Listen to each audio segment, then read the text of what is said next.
And we welcome you to This is Overtime for the final regular season game of the year. The Ottawa Senators defeat the Toronto Maple Leafs by a score of 2-1. Lever Sage, Tanner Ryle with you. I'm sure, Tanner, not a lot about this game, but maybe more about what's to come. For one team, it's the Carolina Hurricanes and round one of the playoffs. And for the other team, is it Gavin McKenna? Dear God, I hope not. Well, listen, if you're a Sens fan, you could have asked for your team to lose, so you gave the Toronto Maple Leafs maybe no pick at all. But you decided you wanted to cheer. You decided that you wanted to win and beat the Leafs. And maybe this is the victory that gives the Leafs Gavin McKenna. I hope you're happy, Sens fan. I hope you're happy. Ethan is here. Says he's here, keeping his promise. Excellent, Ethan. Nice to have you along. Ethan was there for a lot of the show. This is Wrestling was live last night for the first time. The long show. Good show, though.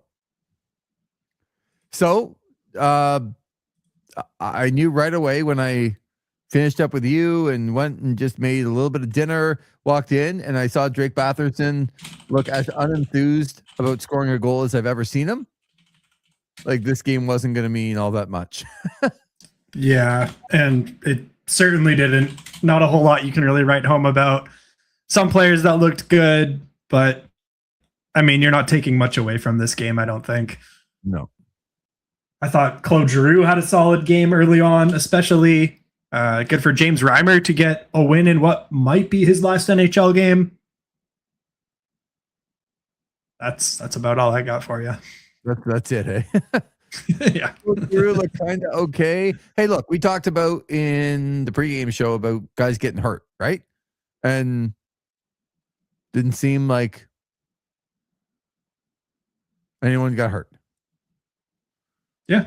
Not a whole lot of punch in this game from either side. It just kind of felt like, and it's almost certainly the case, the Leafs are checked out and the Senators are just ready to get to the postseason. Kind of what we expected, and that's the best case scenario. Ethan saying, quick note, the Sportsnet panel currently saying that Travis Green should win the Jack Adams. This has been a very late take from a lot of people, and kind of feel like he should have got more recognition along the way in the last couple of months. Still feels like there's other guys out there that are probably going to win. Like, we know here in Ottawa that Travis Green did an unbelievable job keeping the team together through the Linus Ullmark situation, through losing a lot of games in December and January, through losing Jake Sanderson. Brady Tkachuk coming home from the Olympics wasn't the same guy. You lose Thomas Chabot to a broken arm. Like, there's been a lot put in the plate of Travis Green this year, and we know how great he's been. But I think if you look from, should he be in consideration? 100%. I actually don't disagree that he should be in to win. That he could win that award. But the rest of the league looks at it and goes, it's a nice little end of the season for the Ottawa Senators. They got into a playoff spot. They're still the 8th seed in the playoffs. This, to me, is Lindy Ruff's to lose. Yeah, that's the thing. I think in the market here, it's going to be made out to be a lot more, but a lot of this award is really when you look at expectations versus result. And the Senators only finished with 2 more points than they had last season. Mm-hmm. They're in a lower playoff spot than they were last season. I think it's going to come down to, like you mentioned, I think Lindy Ruff is up there. For me, I'm also looking a lot at Dan Muse in Pittsburgh. I think he did a very good job bringing that team well above anyone's expectations. I think nobody had them at a playoff team. If you did, you're lying. Everyone thought they were going to be in on McKenna, and people were already sharpening their pitchforks going, how dare they go from Lemieux to Yager to Crosby to McKenna? But that's not going to happen. Anyways, yeah, I think Dan Muse is up there. John Cooper, certainly with all the injuries that Tampa Bay have gone through. I think there's just a lot of coaches that are going to get more attention, especially on the national scale, than Travis Green. Marty St. Louis, right? Like, they got 100. They got 106 points this year. The Montreal Canadiens. You can even look at a coach we're going to be seeing a bit of soon, Rod Brindamore or Jared Bednar. A lot of these top end teams will be up there for sure. You could look at Rick Bowness, barring the collapse that the Blue Jackets sort of had there. Oh my God, I could not believe his interview. That was incredible. It was great, wasn't it? I loved that. If I'm the Blue Jackets, I'm wheeling the truck up to his house and begging him to come back next season. Yeah. And I appreciate at least, well, first of all, Skuse is in. He is fired up about the playoffs. So we'll talk about Ottawa and Carolina here in a second. But you go back to that interview with Rick Bowness. I think teams should learn from the fact that that's a guy that they brought in that doesn't have a contract next year that could give a shit about what other people think of what he says. Yep. He doesn't need the job. He's gone through health scares. He's 70 years old. He and his wife have both gone through health scares. And he's back because he loves it, but he doesn't need the job. And if I'm watching that interview anyway, if I'm another team and they don't decide to bring him back, I am calling up the phone to Rick Bowness if I have a coaching vacancy. Like, he's going to get another job at some point if he wants it anyway. And I appreciated the fact that Zach Werenski talking today and kind of following in saying, yeah, we need to learn how to win. I hope he comes back. Like, we need to learn how to win. We need to go through this. And that's the right tone. It's not to be like, oh, I can't believe he said that and we're not that bad and we had a great run anyway. No.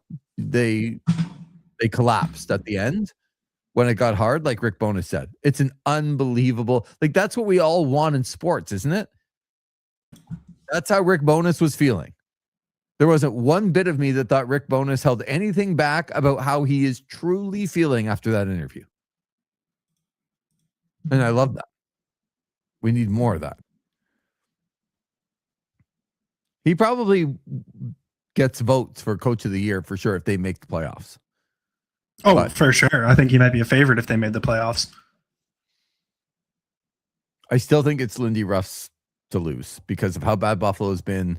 They come back, they win the Atlantic, the 109 points.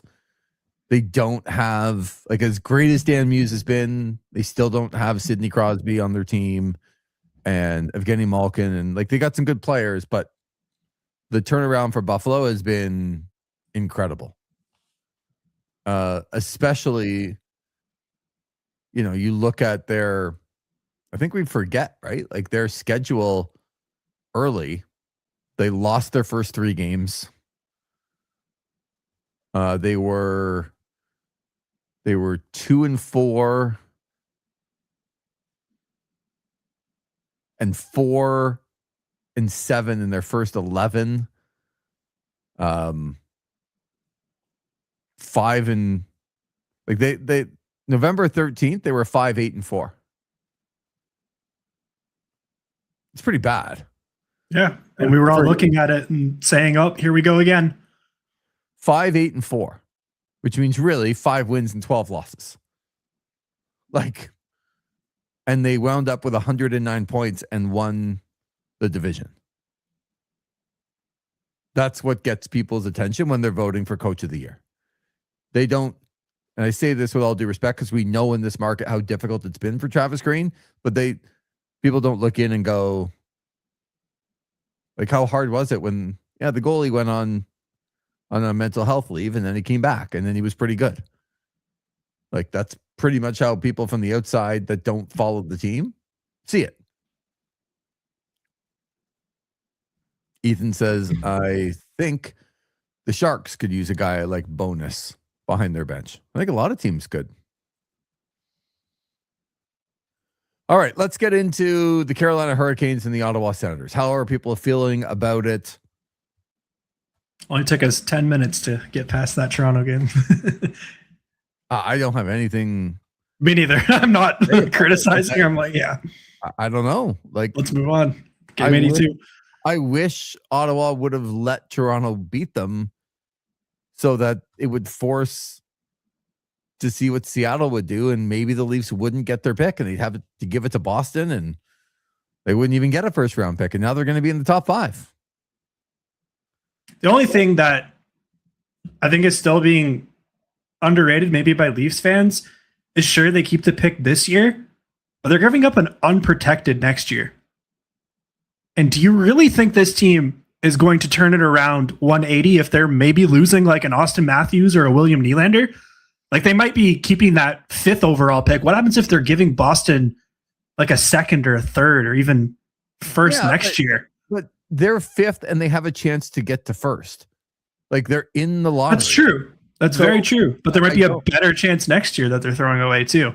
And sure, you don't have a Gavin McKenna, but there's still some very elite talent in next year's draft as well. I'm a little puzzled by that, I guess. I know what you're saying, but I would still take my chances in the top 5 pick and have the lottery come up that I might win rather than see what I'm going to do next year, because you just have no idea what they're going to do next year. And maybe if they trade Matthews and get a couple of young guys in, and they trade Nylander and get a couple, they go on a little bit of a run, like not like a serious Stanley Cup run, but not finishing in the bottom 5 is all I'm saying. Like you just can't say that they're going to be awful again next year just because. Hockey fan says, is it possible to also bring Van Allen on? On what? Like on the coaching staff, on this platform? Like, what are we talking about? Hockey fan? Explain yourself. The Carolina Hurricanes beat the Ottawa Senators 2 of 3 games this year. However, Tanner, these games were very close, except for the first one. The first one was a blowout when Ottawa was just not playing very well. Right. Then the second one, the Hurricanes beat them as well in a game that if Ottawa had any goaltending at all, Ottawa played really well in that hockey game. They lost 4-3. They deserved much better than that. And then they were able to beat Carolina later on. They outshot them all 3 times they played them this year. We started talking on the pregame show, and I think it's worthy of another discussion on, there's a lot of teams that I would think that the Ottawa Senators and Linus Ullmark would be the second best goaltender in the series. But I don't know that that's the case going into this series. I don't know who their real great goalie is. I don't know what they're going to do. I would probably start Bussy, knowing the fact that if he falters at all, you can go to a guy that's played over 80 playoff games in Frederik Andersen, and he's not going to be overwhelmed by the moment if you put him in as the backup. Or if you need a win, like maybe they're down 2-1 and Bussy hasn't played well and you need a win, to go to Freddie Andersen isn't like, oh my God, the desperation. Like, is a guy that's played over 80 playoff games. Yeah, and you've also got Kochetkov there as well. They've got 3 viable options for their starter. I am curious which way they go. I agree with you. I think it'll end up being Bussy, just based on his play throughout this season. But yeah, if Linus Ullmark can be on his game and be the goaltender that we know he is capable of, maybe we haven't seen it in the playoffs as much as the regular season, then Ottawa can have the edge in the goaltending department. And that's going to be huge, because we've talked a lot about just how many shots that Carolina puts on net and how much they possess the puck in their game. Yeah, I just wanted to go back. So Freddie Andersen, I think people would be shocked to know he's played 85 playoff games. That is so many. Like, and back in 2014-15, he played 16 with the Anaheim Ducks that year. Played 13 last year. 10 the year before. Like, this guy's been into a lot of different situations with Anaheim, with Toronto, with Carolina. Is he the best goalie in the NHL? No, but he's a guy, again, that's not going to be overwhelmed by the moment. I think you have two teams here that are going to, I'm not sure, like we're going to talk a lot about goaltending, but the teams almost, I don't want to say make their goalies irrelevant, but they do enough that the goalie doesn't have to be the best player on the team for them to win. It's great when you get a couple of big saves in the playoffs. You need a couple of big saves in key moments to win games. You have to have that. But there's a lot of series that you can go in going, well, the goaltending needs to be like the best part of the team if they're going to win. And this is not one of those series with either team, Tanner. No, I would agree wholeheartedly. It's two very similar teams that play a 200-foot game. And we've even heard Brady Tkachuk talk recently, I believe it was on his podcast there, that the Senators actually looked to emulate the Hurricanes game a lot. So I'm wondering if they're going to be able to beat them at their own game, or if the other move is maybe for Brady to look at his brother's team a little bit, a team that's fared very well against the Carolina Hurricanes in the playoffs in recent years. But no matter what, the Hurricanes are not going to be an easy out. And I think a lot of Sens fans are underrating them and underestimating them from what I've seen in some of the discourse online, thinking that this is an easier team to take out than the Buffalo Sabres. I would wholeheartedly disagree with that. This team, the Carolina Hurricanes, do not lose in the first round. I've got a crazy stat here that I found in my digging today.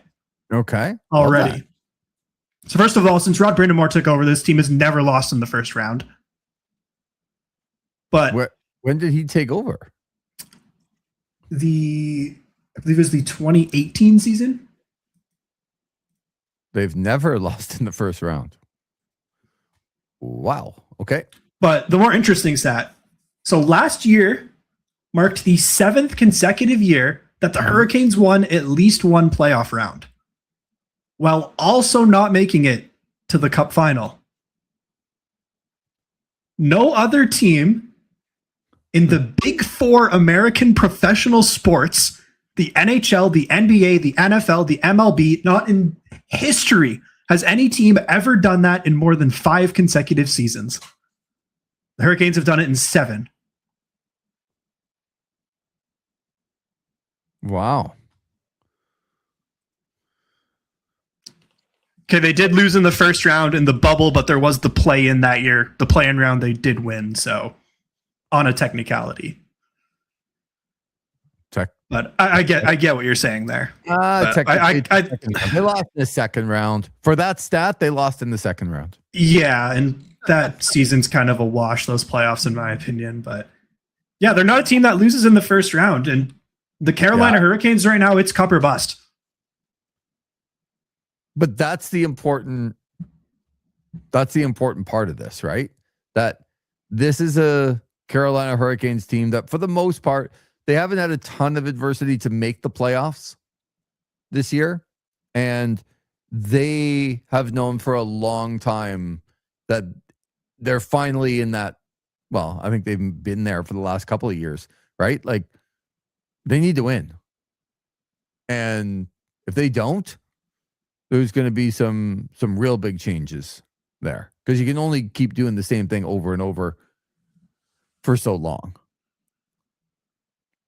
And they've known that. So that's the part that worries me, is that they've been gearing towards this time of year for a long time, where the Ottawa Senators, yes, they're playing very good hockey right now. But it's not like in December and January, they were like, what do we need to do to get ready for April 20th? Like, they weren't thinking that way. They were thinking, we need to win tonight. And that's it. So what do you make of the fact of Ottawa beating Carolina in the last game? And that's the game, as you said, the Taylor Hall came out of it and going, wow, like, he was giving Ottawa their flowers for sure. Right. And he had no real reason to. It's not like he was kind of buttering them up because he knew that they were going to play them. He's just like, no, that's a playoff team. Like that's a team that's going to be very difficult to handle if they get to the playoffs. And not only did they get to the playoffs, but they're going to play the team that Taylor Hall is on. Because Ottawa beat them up and made them look very ordinary that night. And Carolina does not look ordinary most nights. They look, even if they lose, they look like the better team on most nights. They did not look like the better team the last time they played Ottawa. And I just wonder if that's a little bit of, it's given Carolina that, hey, just because they're the 8th seed, just because we beat them a couple of times, you remember the last time we played them? Like, that's the team we're going to get. And Ottawa might have given them a bit of a preview. They had to, because they had to win that game. But they might have given them a little bit of a preview. Do you make much of that? Yeah, I think a little bit. Because, I mean, if that's being said to the media, I do wonder what's being said in the room there from the Carolina Hurricanes and some of their players. And Ethan brings it up in the chat here. You mentioned it too. The Senators have just been playing do or die hockey for the last, 2-3 months. They've been going on the run just to get into the playoffs. And yeah, I definitely make something of that. They probably deserve to beat the Carolina Hurricanes 2 out of 3 times this year. And who knows about the third if they had the goaltending that we've seen in the last little while. So yeah, I do make quite a bit of that. But I also think that the regular season Carolina Hurricanes are going to be very different than the playoff Carolina Hurricanes because they know what it takes to win in the postseason and go far.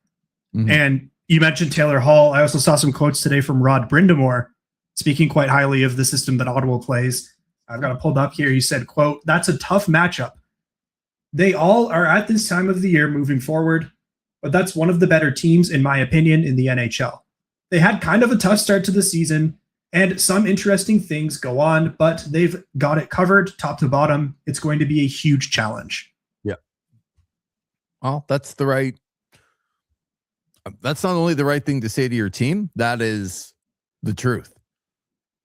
That Ottawa did have a lot of things going on in the middle of the year, and they have, for the most part, figured it out.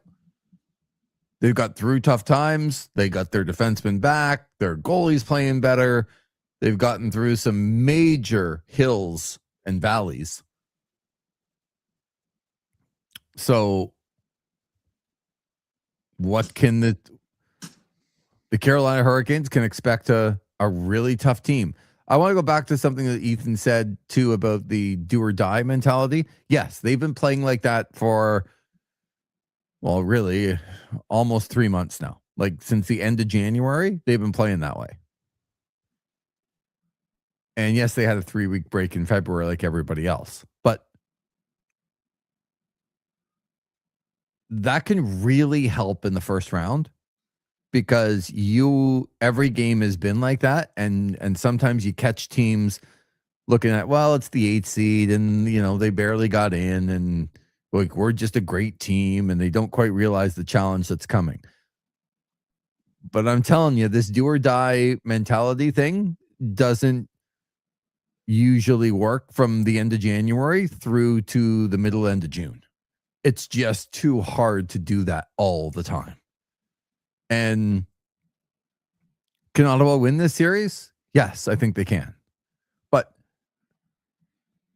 are they going to sweep the Carolina Hurricanes? Are they going to make it look easy over the Carolina Hurricanes? No chance.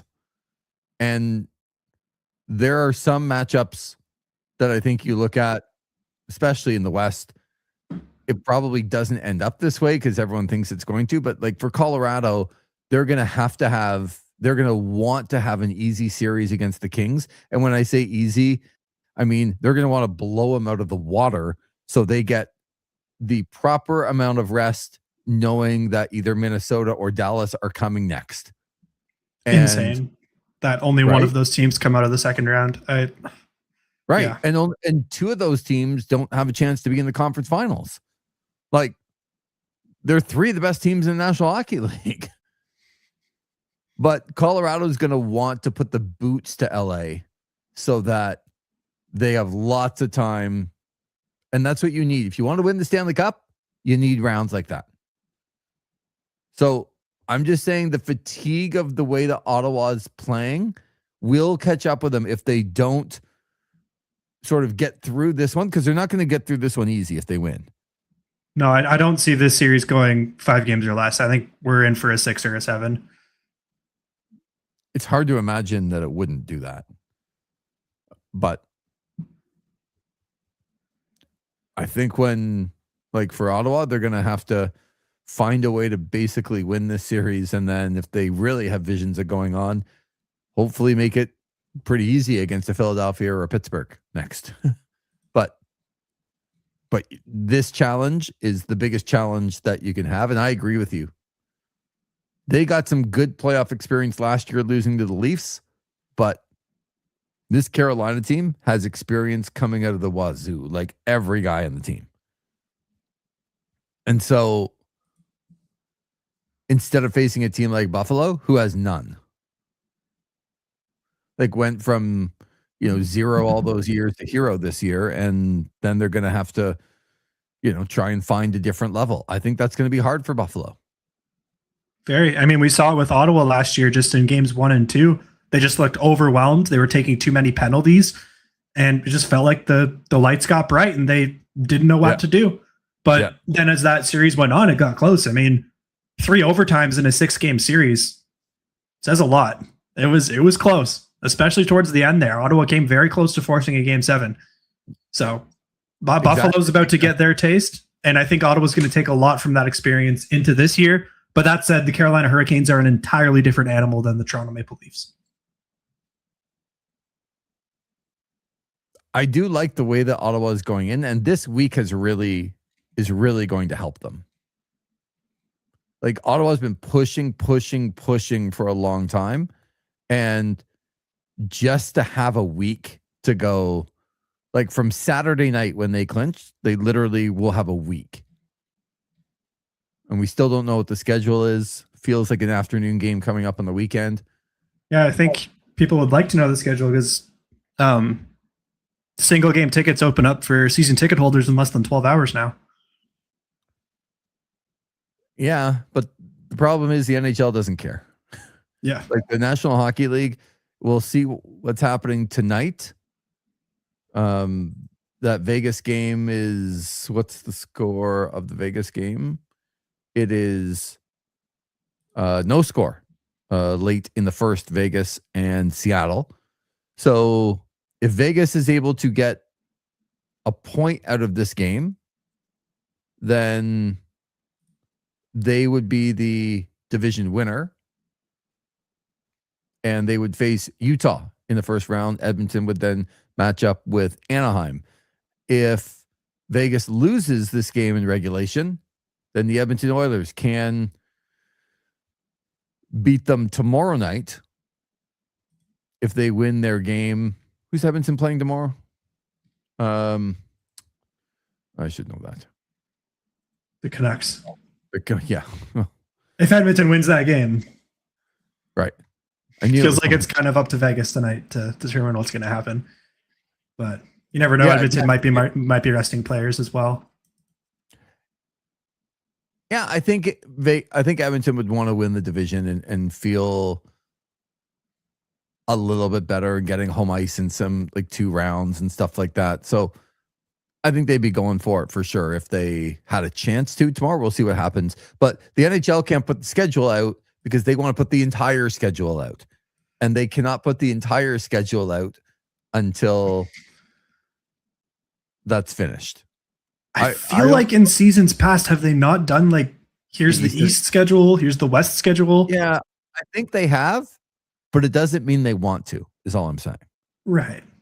And so do they feel forced to put the schedule out for the East because the matchups are done? You would hope so, because there'd be no reason why not if they have it done. I'm sure a lot of teams are calling about it because they want their ticket base to know. Everybody wants to know. There's a lot of things, right? Like, it's Wednesday night.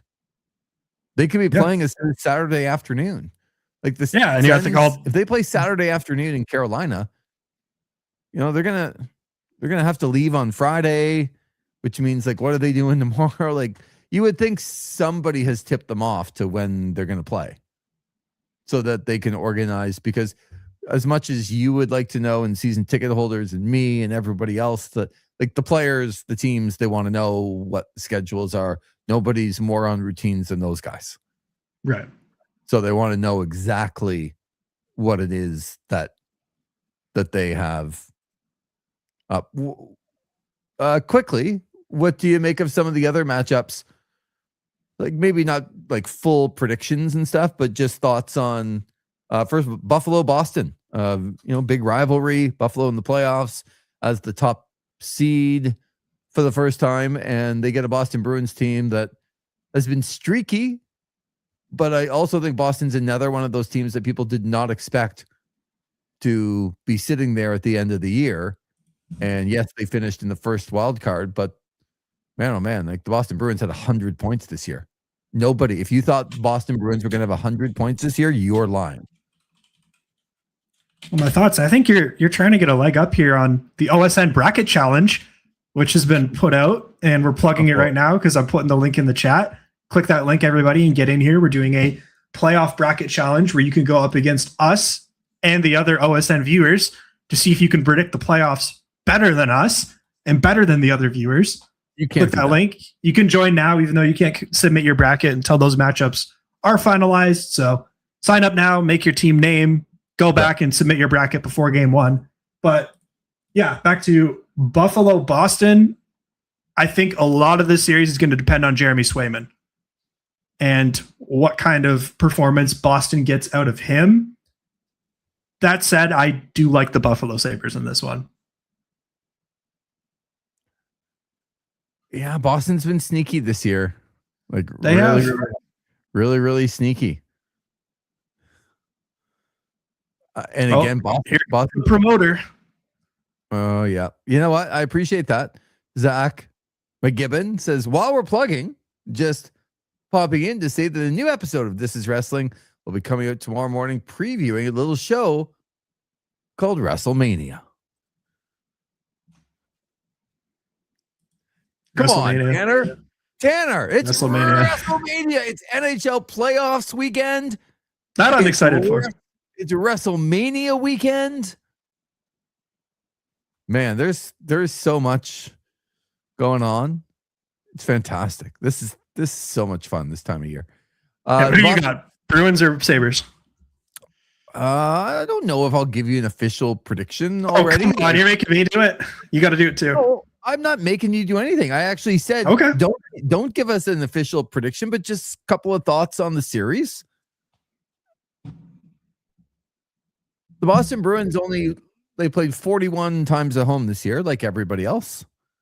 They lost 11 times in regulation at home in 41 games.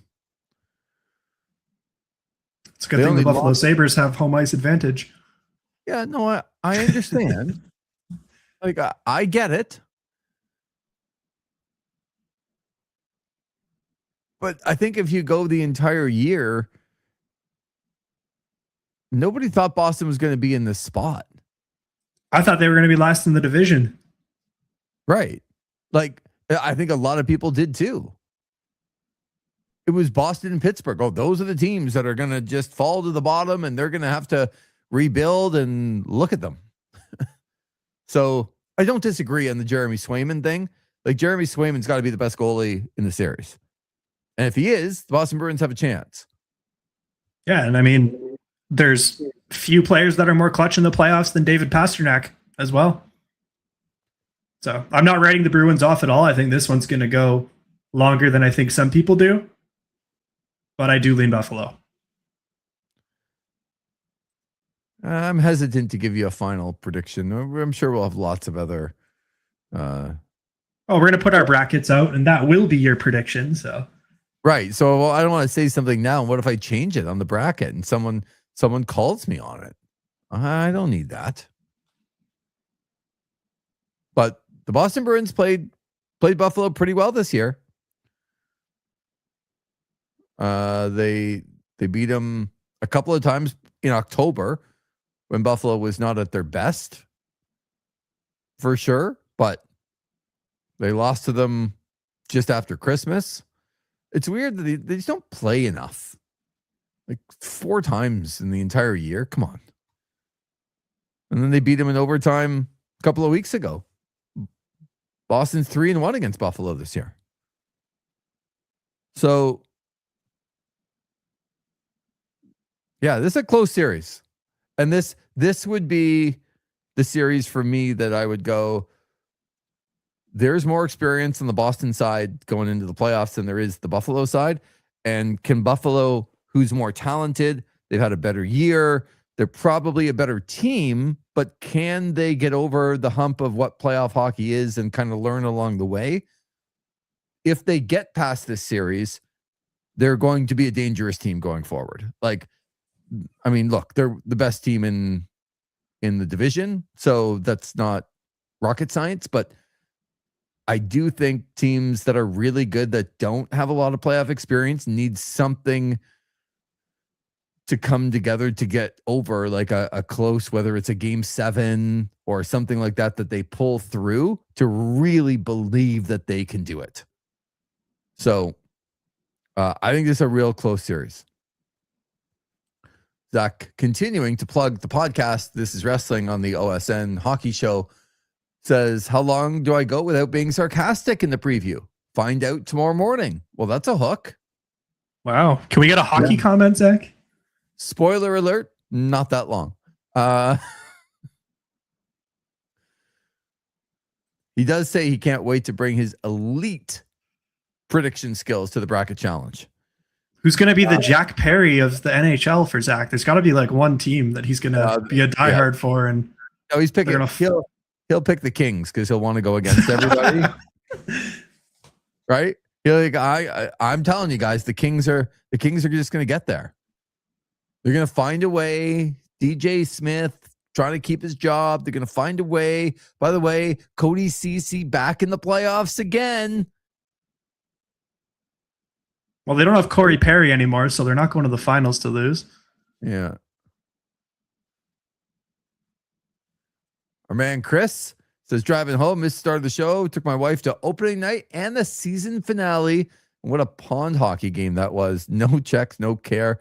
Crowd was full, but dead. Yeah. It's kind of how it came across on TV.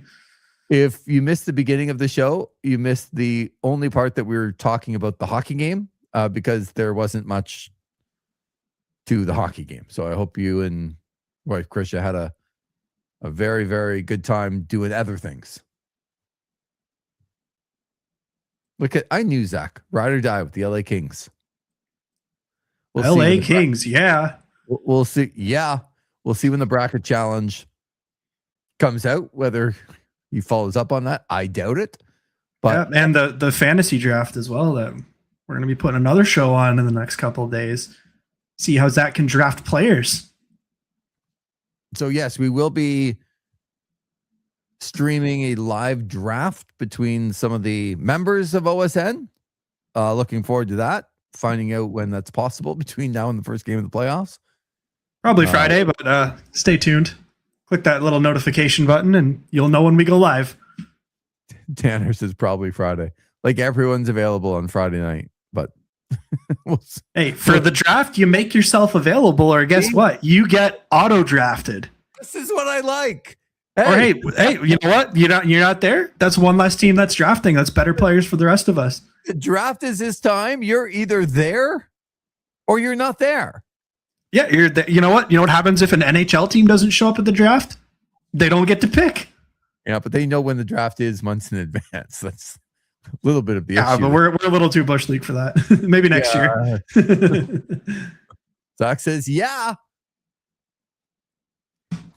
So could be a Saturday morning draft. Everybody get up before the afternoon games. Oh, I would like that. Yeah. See about that. This feels very insider. Oh, stop, Tanner. Stop talking about auto draft around me. Yeah, Ethan missed our fantasy draft this season. And he had, I believe, the 3rd overall pick. And he was not very happy when the system auto-picked Austin Matthews for him. You don't want to pick Austin Matthews? Show up to the draft. Yeah, or set your auto picks beforehand. Several other people did, but congrats to Julian in our little personal pool on winning the fantasy league this year. Taking me down, I was the Florida Panthers defending back-to-back champion, but I was dethroned in the conference finals. Sounds like losers talk, Tanner. I know. Like we're all banged up next year. No, next year doesn't matter because we're gonna have the OSN pool next year. That's right. But I'm just trying to think about all the people listening right now that go to thisisosn.com. It's right at the beginning of the page. Like, you can't miss it. Sign up. You're gonna see a name there. It says Jack Hughes. Like, who the hell is Jack Hughes in the pool? Yeah, that's me, and you're losing to me. Okay, just like everyone lost to Jack in the gold medal game, you're losing to me. Yeah, we got 6 teams so far. It looks like some names a little more creative than others, but fill her up. We got a couple days. Get in on there. I want to know the creative names. Well, we got. Can you all say riled up? Oh well. Are you putting that over as a very creative name, Tanner? Well, yours is just Jack Hughes. It's just a name of a player. For years and years, I kid you not, in my former place of employment, I was asked to take the name down off of the because it would go up on, the public websites and stuff. I didn't think it was that bad, but I've gone with it for years in like almost every pool that I've had. So I figured I got to switch it up, but it was the Romosexuals for Tony Romo, which I don't know. Like, is it that bad that you need to take it down? Like, it's Tony Romo, man. He's my guy. I just saw Zach change his in real time. His was ESPN user and then a whole bunch of random numbers, and I just saw that one suddenly change to Zoats Goats. The Zoat Goat. The Zach of all trades Goat. I like it. We've got Julian's bracket. I don't think he's changed it yet. The Rated R Superstar. Oh, I know who that is. The Rated R Superstar. That's Ben Soublier. Very nice. And then the last one is a Star Wars reference, so you probably won't get it, but it is Jar Jar Finks. I have no idea what that means. Jar Jar Binks is a bad Star Wars character who's kind of dumb and clumsy. So basically, if you're listening, get in on the pool. This is OSN.com. The bracket challenge, sign up, and as soon as we're able to do it. But he says Jack Hughes is a crybaby loser, so I interpret your team as you crying when you lose, Lee. Like, Ethan, those are just words. Jack Hughes scored the gold medal winning goal at the Olympics in overtime against Canada. Do you remember that? That doesn't sound like a loser to me. How many goals is he going to score in the playoffs this year? What he's going to be doing is cheering for his brother that's going to come play with him for him to have as much success as possible. Okay? All right. I think we've lost the plot of our... where we were talking... Says send 6. I like it. Yeah. But we were going through the series. We stopped at the first one we got through. Buffalo, Boston. Yeah. I mean... What, you want to go to Tampa, Montreal? Yeah, let's do a little quick rapid fire. Tampa, Montreal. I'm excited about this one. I am too. I think it's going to be a great series. Like, I think Tampa has been playing a little possum this year, and I think they're one of, if not the best team in the conference. But this is a terrible matchup for them. It's a terrible matchup for them. Agreed. You look at experience, definitely favors Tampa. They've got the best player in the series in Kucherov. Vasilevsky, probably the best goalie in the league this year. And yeah, they've just dealt with so many injuries this year, and Cooper has still coached them into this spot. I remember at the start of the season, it looked like they were going to miss the playoffs with that terrible start that they had. Yeah. And then you've got guys like Darren Radish and Eric Chernak suddenly just having career years. And look at them now. I think for me, Montreal is really fun to watch. They seem to have just some sort of magic that they can pull out in any third period situation when they're down. For me, I still wonder about, will they have the snarl of a playoff team? Because last year they got bullied by Tom Wilson and the Washington Capitals. Tampa can play that style. I want to know, are your vets like Brendan Gallagher and Josh Anderson going to be able to play up to that? Or better yet, is a guy like Juraj Slafkovsky going to be able to channel maybe a little bit of the Tkachuk style and have a bit of pushback against some of those bigger Tampa players? But they also went through it last year, right? And that gives them something. Absolutely. Yeah. Just like the Senators, it was kind of their first real crack. You know, I know Caulfield was here for their cup final run, but that was a long time ago. So, yeah, I think Montreal's got a great chance in this series, but Tampa's going to be a tough out. I think it goes 7. I will see my prediction when it comes out in the bracket challenge on thisisosn.com. Quick plug again. But yeah, I think this is a terrible matchup for Tampa. So I would have had Tampa in most series fairly easily, but not in this one. No, I do think whoever wins this series is going to come out of the Atlantic. Philly, Pittsburgh. They do not like each other. In fact, they might hate each other. Understatement, yeah. Which is awesome for the rest of us, right? Looking in on this series, this one feels to me like, again, I don't want to say can't go either way, but I think we're surprised by both teams being in this spot. I am. I think the Philadelphia Flyers have played very good hockey for the last couple months, just like the Ottawa Senators have. And I think they've been in more games that have been sort of that do or die thing, which I think plays very well in a series against a team that's not going to completely overwhelm them. So, yeah, do or die is great, but if Philly goes up against Tampa in the first round, they go up against Buffalo in the first round, I don't like their chances. But Pittsburgh's not one of those teams. They're not going to come and overwhelm you. And when you've been playing do or die hockey,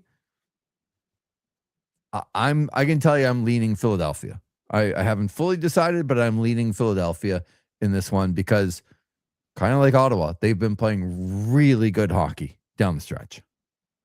Yeah, I think just the big X factor for me in this is always going to be Sidney Crosby and maybe to a lesser extent Erik Karlsson. We don't know how many more cracks Crosby's going to have at it. We saw how effective he was at the Olympics before he got hurt. Mm-hmm. He could fully take over and be the best player in this series, and I wouldn't bat an eye whatsoever. But yeah, Philly's really fun. Look at players like Dan Vladar and Porter Martone just walking into the NHL in the last like 10 or so games and being so dominant. He's going to be such a fun player to watch. He looks so good, doesn't he? Yeah, he's a fun one to watch. He's just added that element to Philadelphia that they have desperately needed. And I am a little soft for my boy Travis Konechny. Love Travis Konechny. Former 67s captain. Yeah. And again, underrated, probably should have been taken a little higher. I'm still like, if we do one of those draft shows, this one for me is like, they could have had Travis Konechny, the Ottawa Senators. They had 2 chances to pick that guy. 2. And they passed him over both times. Now, one of them, they took Thomas Chabot, and you certainly can't argue with what Thomas Chabot has meant for this team. But they were looking for sort of some of that grit. They ended up choosing Colin White in the 21st spot. They picked 18 and 21, and they picked Colin White. And if you go to that draft and you look after Colin White, do you have it up there? Yeah, so after Colin White, it was Ilya Samsonov to the Capitals, Brock Besser to the Canucks. That also would have been a good pick. And then Konechny to the Flyers. And then who? Jack Roslovic. Which, sure, I think you'd take him over Colin White. Keep going a little bit? Not a whole lot there. No? So Roslovic, Noah Juleson, Jacob Larson, Anthony Beauvillier, Gabriel Carlson, Nick Merkley. Yeah, I think you're thinking more of the Chabot pick. There's some bigger names up there. Yeah, Beauvillier is a pretty good player too, but certainly in that, like Brock Besser, Travis Konechny going after Colin White was like, come on, guys. For me, it's always the Bruins that I go back to in this draft because it's crazy. They had 3 first-round picks in a row at 13, 14, 15. Jacob Zaboral, Jake DeBrusk, Zachary Senyshyn.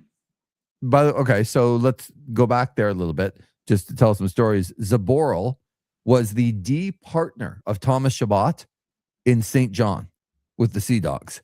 And there were scouts going to those games all the time and wondering which guy was better. There was arguments all the time. Which guy? Some scouts Zaboral, some scouts Chabot. They played with each other. I think Chabot turned out to be the better player. 5 picks later. Zach Senyshyn, Ottawa kid. That was the surprise because he was not projected to be in that spot.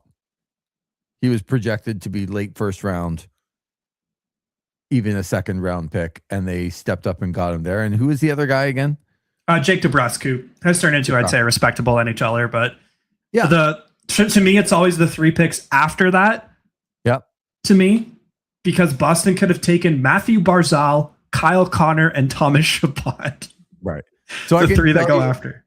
I can tell you, and you'll have to remind me, I think Kyle Connor played in the USHL coming into that draft. The Youngstown Phantoms. Yeah. So Ottawa had him circled. He was their guy. And he went 1 pick early.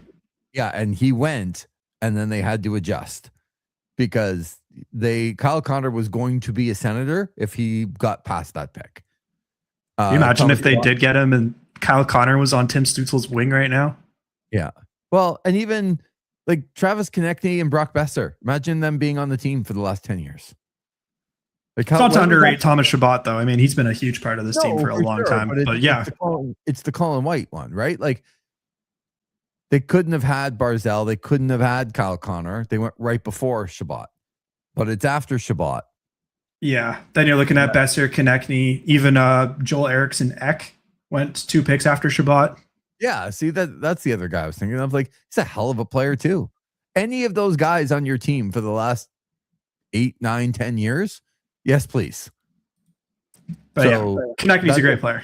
Well, yeah, and he played here, and he was under their nose the entire time, and he's a hard-nosed guy, cares a lot, and he's just one of the heartbeats of that team. So that's a big disappointment on a player that they had lots of info and lots of time to go and see. But I think that rounds out the East. We're going to spend a lot of time on Sens Carolina. We already have. Yeah. Do we want to take it out West? Yeah, we'll go back to that. We don't know the matchups quite yet. We do know that the Colorado Avalanche and the LA Kings are going to do battle, and that's probably not going to be very much. Because if you think the Kings are going to win with their 22 regulation wins in 82 games, okay, sure. But you're not picking them for any other reason than you're trying to be different. What do you mean? The Kings were the last seed when they won the Stanley Cup all those years ago. Yeah, I remember. But they're a much better team. Yeah. Like, there are times when it's like when the St. Louis Blues ended up going and winning the Stanley Cup, and you know, they wherever they were, they people talk about it, they were in last place January 1st. It's like, yeah, they were 7 points out of a playoff spot at that point. Yeah, they were in last because everyone was so tight. But the St. Louis Blues from January on were the best team in the NHL. Yep. Like going into the playoffs. So, yeah, they came in as a bottom seed because they got themselves so far behind, but they were the best team in the NHL for 3 months before the playoffs. That is not the LA Kings. No, they stumbled their way in. So the Dallas, Minnesota one, I think, is one that a lot of people will have circled going, you know what, when an Ottawa game finishes, when a Montreal game finishes, and there's a later game, I'm going to be tuning into that one. Yeah. Dallas and Minnesota. One of those teams is going home, which is crazy. Crazy. Dallas was my cut pick last year. I don't know if I'm going with them this year, but it's going to be tough because those two teams might wear each other down, go 7 games, and then move on to face the Colorado Avalanche, who might be rested after facing LA. Maybe. But if one of those teams even gets through in 5 or 6 games, they're going to feel really good about themselves going into the Colorado series, right? Oh yeah. Like Colorado probably isn't going to get a major test in round one. Sometimes teams get through that major test if they win, like you mentioned Ottawa took Toronto to overtime 3 times in 6 games. Well, if this series goes 6 and somebody wins 3 times in overtime, suddenly they're feeling awfully good about themselves. Yeah, and I mean, Dallas handled Colorado pretty well last year. Yep.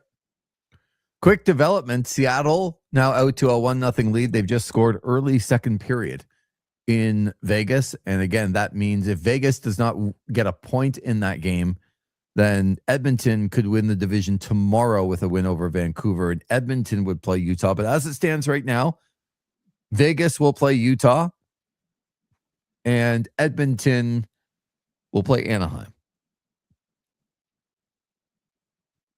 Maybe we should just do it like quick thoughts on those series. I'm happy for Utah and Anaheim. I'd like to see one of those teams win a series. I think that'd be pretty cool.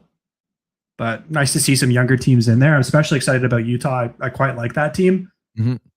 That said, it is pretty hard to bet against both Edmonton and Vegas. If I were to go against one of them, it would probably be Vegas. I feel pretty good about Edmonton just with the Connor McDavid factor. Yeah. Vegas was my preseason cup pick, funny enough. I don't feel as well about them now as I did in the preseason, but no, yeah. I'm out on Vegas. Like I'm fully out on this team. Like I don't think they have, like they could, obviously. They get John Tortorella, they get the bump. But I don't see it in this team. And I actually think it would behoove Vegas or Edmonton to play Anaheim. I'm not going to give too many thoughts because we don't know who's going to play each other, but I think Utah's better than Anaheim. I would agree. And I don't think getting the top seed and getting Utah is a win. I actually think falling down and playing Anaheim is a better matchup, even though it doesn't give you like home ice in the second round. I think Utah's going to be a very tough team in the first round. I like them better. I think they just have a little bit more than Anaheim. So I wonder if Vegas is feeling the same way. Going, okay, we'll lose tonight and we'll see what you do against Vancouver tomorrow. You're going to let Vancouver beat you because you want Anaheim? I'm curious to see what happens with Vegas. That feels like they're going to do something big in the summer. There's one name I feel like just fits them so well too. They really need a goalie. I think Jordan Binnington in Vegas would be nails. Really? It's an interesting one. I actually think it could fit. Yeah. It's just, does he have that much in his game left at this point? But played well at the Olympics. Played well at Four Nations. Oh, 1,000,000%. I would love Jordan Binnington on my team in short situations. It's just one of those, like, can Jordan Binnington, if you're going to pay him, go out and play 50, 55 games and be your starter, and you do well on all of those games. In big games and short little series, absolutely. He's proven it over and over again. They'd probably feel better about him than Aiden Hill right now. Yep. It's one of the stories to me of the NHL this year going into the playoffs. I don't know. And when we do our player pool and we stream that for everybody to watch, I think you're going to understand that there's not a lot of goalies out there that you are like, yep, I love that guy. That guy's going to make a difference. Yeah, I'm pretty curious about how the draft order is going to go, how soon goalies are going to start getting taken off the board. So I think we might all be able to have 2 of them. Right. I'm just curious, like, do all the player slots get taken before even a single goalie? I think there's a real chance. No, somebody always reaches in these drafts, Tanner. True, like yeah. Like even in you do football drafts, and some, as I quote Chris Jericho, some stupid idiot takes a defense and they think they're the smartest person in the room because they've drafted like the top defense in the 5th round or the 6th round, and it's like, you're just an idiot. Like it doesn't, you ain't winning.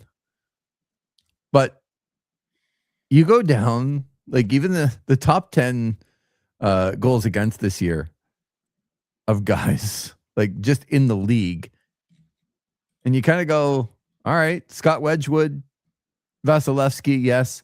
Dan Vladar, Casey DeSmith, Logan Thompson, Brandon Bussey, Shesterkin, Mackenzie Blackwood, UPL, and Anton Forsberg. Is it crazy that Anton Forsberg might be LA's starter going into this playoffs? No. Top 7 all-time wins in the Senators organization, Anton Forsberg. It's just as underwhelming a goaltender top 10 list as I've ever seen. They used to be like the stars. And it's like Shesterkin played on a team that sucked. Like they were so bad. But like, I don't know. UPL, Mackenzie Blackwood, Brandon Bussey, Dan. I think Vasilevsky and Blackwood are probably the two big ones. At least for that I'm looking at, especially to think about teams that probably have the potential to go the furthest. Yeah, but that's Mackenzie Blackwood is not a top goalie. Mackenzie Blackwood plays on the best team. Right. Like if Mackenzie Blackwood came to Ottawa or was in Montreal, would you be like, oh man, a tough uphill climb beating Mackenzie Blackwood tonight? I don't think so. I get a little bitterness out of a New Jersey Devils fan here. We have Jacob Markstrom. We're good. Okay. How'd that go? He's been hurt. Like, I saw those buyout tweets. He'll be fine. He will be fine. So, yeah, I mean, what's the one matchup you're looking forward to the most of all the playoffs? I mean, of course, Ottawa, Carolina, because we're going to be covering it and watching it a lot. But yeah, other than that series. Aside from that, I mean, if we get Edmonton, Utah, I think that would be a really fun one. Mm-hmm. I'd like that one a lot. Of course, Dallas, Minnesota would be the other one. But those are the two I'm probably circling in the West. And then here it's Tampa, Montreal. Yeah, I think Pittsburgh Philly's going to be great. It's a series that I can look in on and have no real rooting interest at all. Like even in Tampa, Montreal, like for me, there's a little bit of like I don't want the Habs to win, like just a little bit. Like there's too many Hab fans like in your face, like saying how great they are all the time, and like I just don't need that. So there's just a little bit of bias there. With Philly, Pittsburgh, I have none. Like Dallas, Minnesota, I have none. I just want to watch great hockey. And I feel like I'm going to get them in both of those series. It's exciting. It's exciting. So once again, Tanner, what do we have to look forward to? We're going to be doing, I want to tell people that we're going to be doing here on OSN, we're going to be doing kind of our normal shtick a little bit. We might add in a person, but we're going to be doing our normal shtick for Sens games, which means kind of extended pre-games. We'll have them be a little bit longer, and then the post-games will go however long that we feel it necessary to go. On This Is Overtime, but that's what we'll be doing. And for non-Sens game nights, we're going to have playoff watch along, listen along parties. And we're going to be bringing in some good names. And they're going to be on we get the TVs up here, and they're going to be on the couch. The palatial estates. The palatial estates. Might have to swing over there for a couple of nights too. Yeah. And maybe, it's fun. Like, I think for a lot of people, if they just want to sit and watch playoff hockey, and you don't have to have a drink, but if it doesn't matter what you're drinking, whether it's pop or water or you're having a beer, nice to just sit down and relax and grab a drink and watch a hockey game. And I think what we're going to try and bring to people is that, hey, we're going to be here and we're going to be watching along with you. And we'll be telling stories. I can tell you that The captain of OSN, Brad Brown. How about it? Make sure that the captain, the captain, he was a captain in the NHL. I'm still like, oh my God, it's just terrible. I didn't know. I've worked with Brad for a long time, and I love Brad. And I didn't know he was a rotating captain in Minnesota, so I was a little horrified to find that out. But he is the captain, so Brad's going to be joining us. Come, kind of sit on the couch and just tell us some stories, right? Like, intermissions are long. Like, we got some time to fill, so it's Brad Brown's going to be here. I can tell you that early next week, depending on the Send schedule, John Shabbat will be by. Wow. Which will be pretty cool. I know he's looking forward to it. I know that our buddy Chris Stevenson's going to make an appearance. That's big. Which is nice. But we got a lot of games. We got a lot of nights to go, right? Like, we got a lot of things going on. So, but all of those guys are gonna. Plus, there's more, and I don't want to speak for them, but they've basically told me that they're going to come by, which is fun. And we're going to sit here and we're going to go through the games with people and just sort of tell some stories and watch along with all of you. And when, like last year, when Winnipeg down 3-1 with 2 minutes to go in game 7 comes back and ties the game with 1 second to go and wins in overtime, and that crazy situation that the Jets had, they couldn't follow it up. But when that happens, we're going to be right along with you here going, oh my God, like that's crazy. And we're going to talk about it.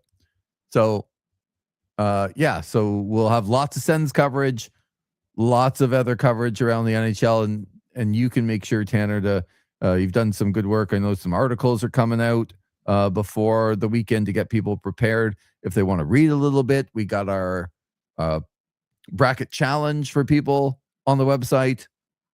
We're going to be streaming our own draft to get people prepared for their playoff drafts. So much stuff coming up with OSN. Yeah, that's right. Can't wait. All right. Well, we'll call it a night. If Ethan's leaving, I'm leaving too. So it's got to hit the hay. We're ready for the playoffs. Go Sens, go.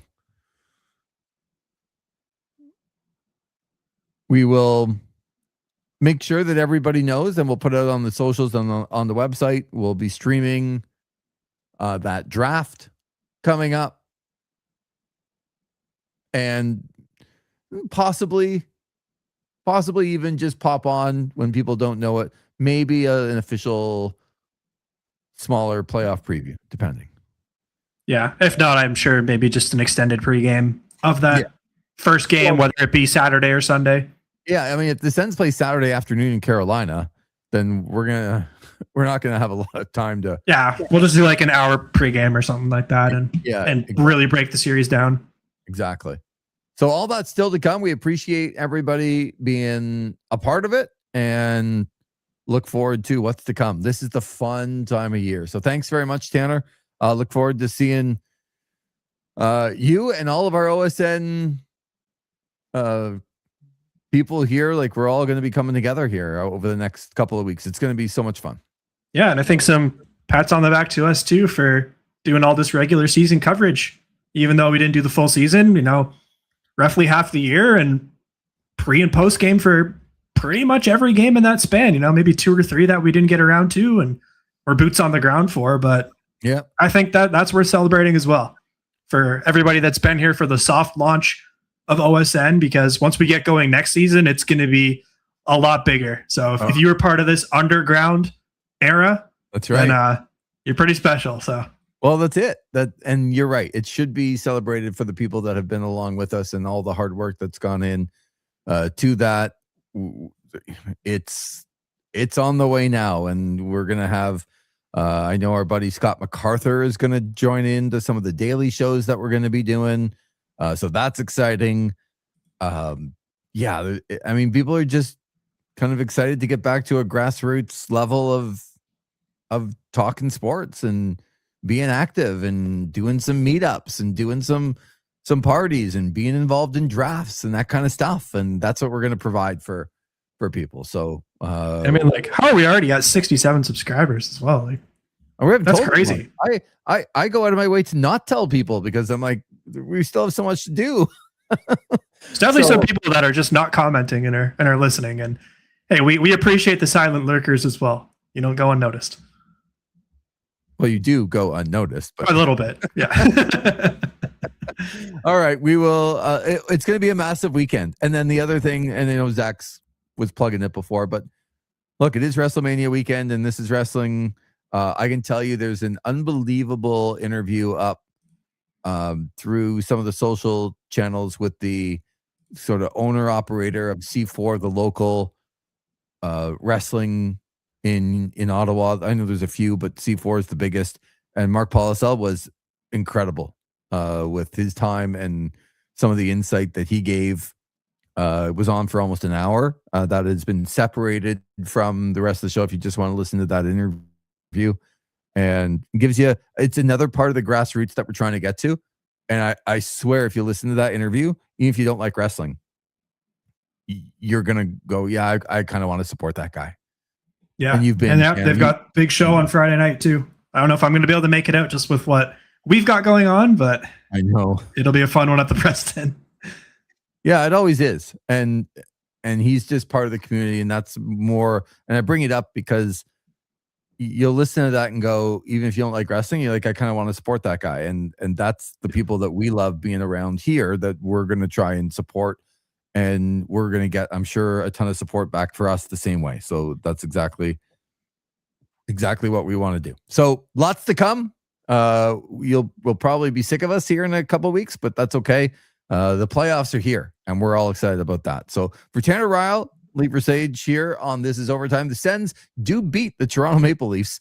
You know, the last part of the story that we haven't really cared about, the hockey game tonight, 2-1 Ottawa defeats Toronto, and they will play the Carolina Hurricanes coming up, scheduled to be announced, but we're assuming it's going to be an afternoon game coming up Saturday or Sunday, game 1 in Carolina. And we'll be with you the entire way here on OSN.